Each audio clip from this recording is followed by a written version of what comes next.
श्री शिवाय नमस्तुभ्यम दोस्तों, मेरे चैनल में आप सभी का स्वागत है। महादेव की कृपा से आप सभी स्वस्थ होंगे, ये मैं कामना करती हूँ। आज मैं आप सभी को वीडियो में शेयर कर रही हूँ पाप मोचनी पूजा, जो कि मैं स्वयं किस प्रकार से पूजा विधि करती हूँ, क्या नियम करती हूँ, संपूर्ण जानकारी संपूर्ण वीडियो में आपको शेयर कर रही हूँ। वीडियो के अंत तक बने रहेंगे तो आपको भी अच्छा लगेगा। और अगर आप भी व्रत नहीं करते हैं एकादशी का, तो इस प्रकार से पूजा आप भी कर सकते हैं। यह पाप मोचनी एकादशी है और एकादशी के दिन मैं हमेशा लड्डू गोपाल को और सालीग्राम को पंचामृत से स्नान जरूर कराती हूँ। मैं प्रदोष का व्रत करती हूँ, इसलिए मैं एकादशी का व्रत नहीं कर पाती हूँ, लेकिन हर प्रकार की नियम का पालन मैं पूरा करती हूँ ताकि मुझे भी व्रत का फल की प्राप्ति हो।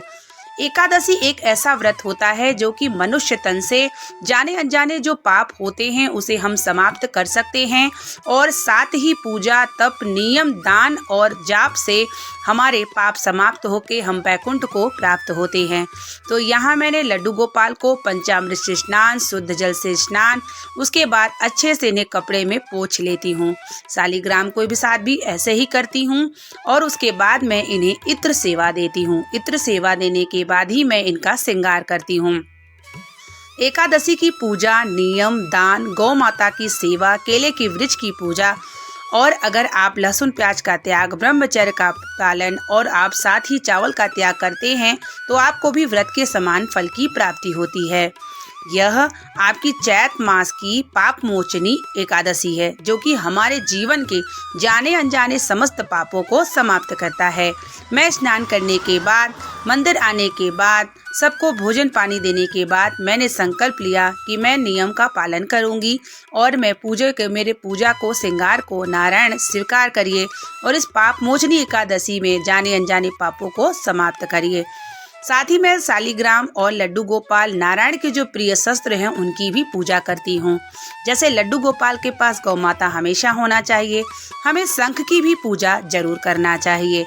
शंख हमारे नारायण के हाथों में विराजता है और एकादशी के दिन हम सभी को केले की वृक्ष की पूजा, तुलसी से श्रृंगार, पीले रंग के वस्त्र हमें स्वयं भी धारण करना चाहिए, जो कि मैं एकादशी और बृहस्पतिवार के दिन पीले रंग का वस्त्र धारण करती हूँ।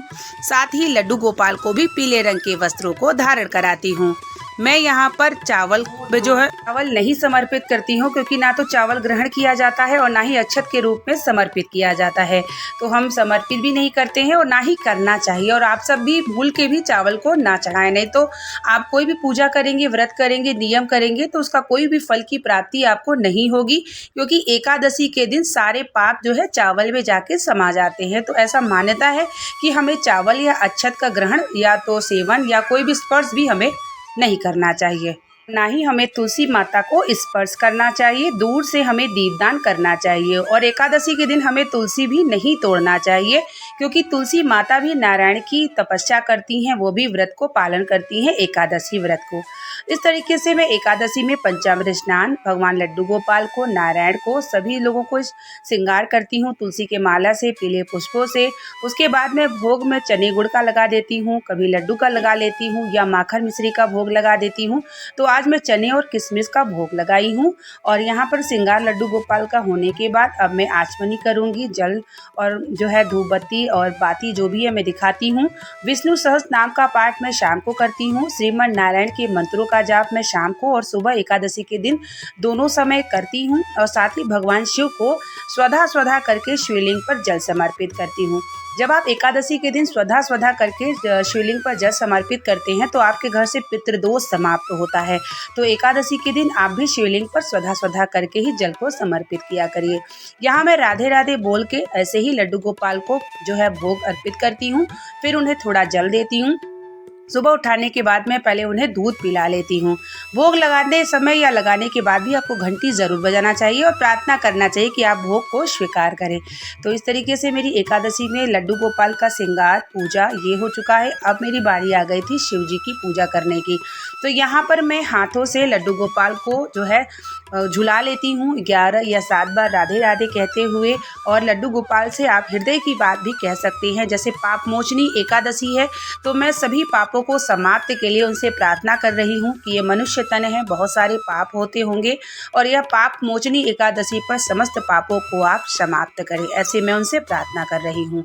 उसके बाद आ गई थी मेरी बारी शिवलिंग की पूजा करने की। जैसा कि मैंने आपको बताया था कि प्रतिदिन तो कुंदकेश्वर महादेव के नाम से चढ़ा सकते हैं और एकादशी के दिन आप 3 बार स्वधा करके जरूर शिवलिंग पर जल अर्पित किया करिए, चाहे आप शिव मंदिर में जाके चाहे अपने घर के शिवलिंग पर। तो यहाँ पर मैं धीरे धीरे रुद्राक्ष का जल जो है शिवलिंग पर समर्पित कर रही हूँ। उसके बाद भगवान शिव का भी श्रृंगार करती हूँ। जैसा कि कल आप लोगों को पता है कि प्रदोष भी है और मासिक शिवरात्रि 7 तारीख को है। अगर इसी तरीके की पूजा विधि मेरी आपको देखना है तो मेरे चैनल पे बने रहिए और मेरे पूरी वीडियो को आपको देखेंगे तो आपको भी अच्छा लगेगा और छोटी छोटी जानकारियाँ भी इस वीडियो के माध्यम से आपको प्राप्त होगा। तो यहाँ पर मैं शिव जी को प्रतिदिन एक बेलपत्र जरूर रखती हूँ। अगर आप घर में शिवलिंग रखते हैं तो उनके ऊपर एक बेलपत्र जरूर हमेशा रखें। यहाँ मैं गुलाब से भगवान शिव को श्रृंगार कर रही हूँ। उनको भी आज अक्षत नहीं समर्पित करूंगी, इत्र सेवा दे चुकी हूँ मैं इनको। उसके बाद मैं सभी देवी देवताओं को पुष्प भोग अर्पित करके और घंटी का नाद मंत्रों का जाप करूंगी और क्षमा प्रार्थना करूंगी। इस तरीके से मेरी पाप मोचनी एकादशी की पूजा हो चुकी है। कल मेरी प्रदोष की पूजा होगी, उसकी भी वीडियो में आप लोगों को व्लॉग शेयर करूंगी। अगर पसंद आता है तो ज़रूर कमेंट में बताया करिए कि मेरी वीडियो आप लोगों के लिए हेल्पफुल जानकारी भरी होती है या नहीं होती। आप अगर लाइक करते हैं, कमेंट करते हैं तो हमें भी उत्साह मिलता है और आपके लिए बहुत अच्छी अच्छी जानकारी लेकर के मैं आप लोगों को शेयर करती रहती हूँ। उम्मीद करेंगे कि वीडियो आपके लिए जानकारी भरी होगी। बने रहिए मेरे चैनल पे, जो भी मैं जानकारी शेयर करती हूँ आप तक प्राप्त हो और आप भी भगवान की भक्ति में करके अपने जीवन को सार्थक करिए। मिलते हैं नेक्स्ट वीडियो और नेक्स्ट जानकारी को लेकर के। तब तक के लिए श्री शिवाय नमस्तुभ्यम।